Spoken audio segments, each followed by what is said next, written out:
And so today what we're going to be talking about here is the Dream 100.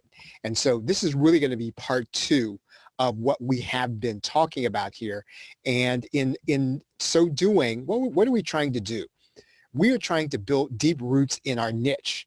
And what we're trying to do is we are trying to come to the point where we have traffic coming to us because they want to come to us. And we don't want to drag them kicking and screaming and hog tying them to what it is that we're doing. We want them thinking of us and we want them coming to us because they like it. Now, one of the things we're going to be talking about in this series is we're going to be talking about Kevin Kelly's concept, which is 1,000 true fans. We are not quite at that point. What we're trying to do right now is we are establishing our foundation, and we're establishing a foundation now for traffic and connection within our market or within our sub niche. And so assuming that you have gone through the previous session, and hopefully you have, if you have gone through session 7, remember, this is an ongoing process. You should already be working with your Dream 100. In other words, you should really be dialing into the people that you're going to be working with and the people that you want to connect to. But you do need a connection strategy. You need a reason as to why these people are going to be, are even going to be interested in you when you first reach out to them. Now, one of the things that Russell Brunson suggests is purchasing one, some, or all that individual's creative work. Right now, that may not be the most cost-effective way to do it, but that is a way for you to be able to do it. And one of the easiest reasons to understand that is that you're just going to use their support link to reach out to them, right? And you're going to use their support link as an existing customer. And that's going to get their attention right away, faster than probably anything else that you're going to be doing if they do not know you at all from a can of paint. And of course, one of the things that we said last time is that you just don't want to start sending blind emails and blind social media messages and expecting to be getting past gatekeepers and expecting to get the attention of these people. Again, I mean, we're trying to dig down into deep roots into the sub niche. Typically, these people might already be a name. They might already be an influencer. But regardless of that fact, you want to be able to get their attention. And so absent this strategy of buying all their products or even some or even one of them, you're going to have all their contact information centrally located. And so basically one of the things you're going to be thinking about while you do this is understanding their business well enough, or understanding their organization, or understanding what they're trying to accomplish, is trying to find a way to serve them. And this is something that actually Russell Brunson does talk about. This is going to be something that's going to be easy to do. Typically, if somebody's got a book launch, or they've got a product launch, or they've got something that they're into, maybe there's a charity, you can find a way that you can serve that individual. Do they have a book or product or business or organization launch? Do they have some kind of problem that you are uniquely able to solve? If they do, then this is going to be something that you're going to be able to do. It's something that you're going to be able to establish with them. Now, one of the easiest ways for you to provide value for them is to request to interview them, right? To promote their most recent activity. That's going to be one of the ways in which you can do it. If you can find a way to interview them about whatever it is that they are doing, you are going to then be able to probably serve them in a way that will help them in whatever it is they're trying to do. Now, if they've got creative work, typically this is going to be something that's going to really help them. I want you to note something though.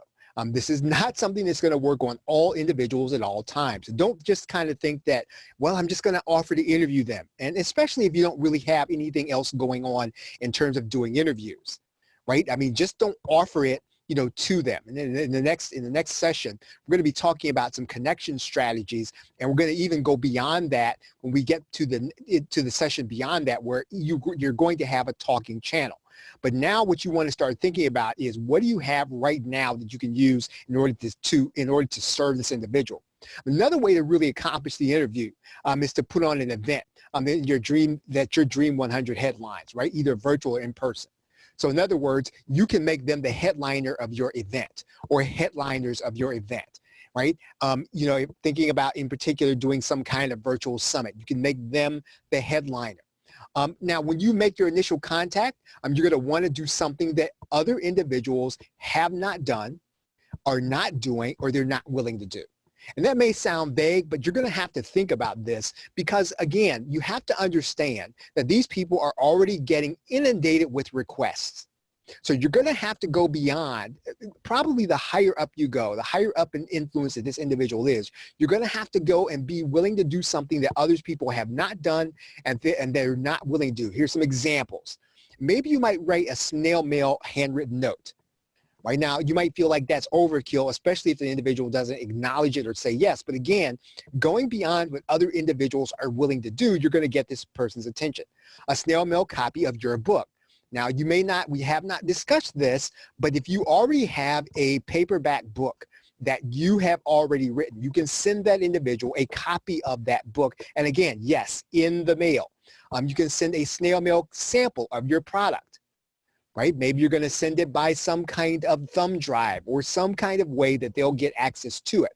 You might do a video introduction, and you're just going to record yourself by webcam, and you're going to send it by YouTube. You're going to put it on a private link and send it to them. Again, introducing yourself to them and why you want to reach out to them. Again, you're not just sending an email saying, hey, you know, here I am, I'm really cool, I'd like to work with you, I'd like to really talk with you. No, you're going to really put something together that's going to make you stand out from everyone else. Again, record this privately on YouTube or Vimeo and send them the link to your video introduction into what it is you're doing and how it is they fit into it. You're probably still going to want to reach out to them using their social media. You should already be interacting with their post already. So this was not something that was said at the beginning, but this is something that you should already be doing. And again, you don't have to, you don't have to be fawning over them. What you really want to do is you want to react to things genuinely. The things that intersect what you're trying to do, you want to interact with those things, and you want to be interacting with these individuals on social media. Now, again, you don't want to have your time taken up by social media. This is something that you want to make sure that even if you're not going to outsource it, that you spend a specific amount of time doing, but you leave the bulk of your time spent on both creating something awesome as well as the other marketing strategies we're going to be talking about. Now, make sure you mention, your personal outreach, that you've already connected with them, on their social media. And one of the reasons you want to do this is going to make them easy to get back in touch with you. So again, you send a snail mail handwritten note, send a snail mail copy of your book, sample of your product, your video introduction.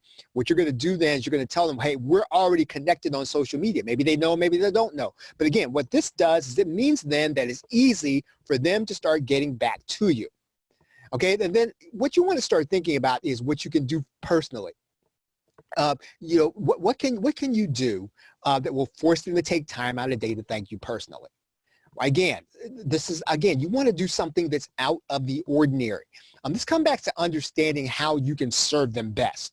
And then, as stated earlier, it may mean that you have purchased their products. Right? Now, again, maybe it doesn't. Maybe you can't do that with everybody in your Dream 100, but it may mean that you have already purchased their product. If they are an author, you have purchased their book. One of the ways around that, we'll talk about this in another session, is you can do something with a service called Kindle. You can do something with Skillshare. You can do something with, with Kindle Unlimited. This can be a cost-effective way of being able to get access to an individual or get access to an individual's course and to be able to talk about this and be conversant with them. We'll talk about this in the next session. You're probably already following them on their favorite social media. Again, stress favorite, wherever it is that they are personal and they are doing interactions, that's where you want to be. Just because they have a Twitter account, they're not active on there. Connecting with them on there may not necessarily get you the exposure or get you the connection that you want. Again, trying to find the place that is their favorite social media. And then, when you're doing that, you're already going to have a good idea of what's important to them. And then you're going to have an inside track on how to serve them best. And so that's really how you want to approach this whole idea of getting into talking to your Dream 100. Now, in the next session, we're really going to get into some specific scripts or some specific language you can use in your reaching out.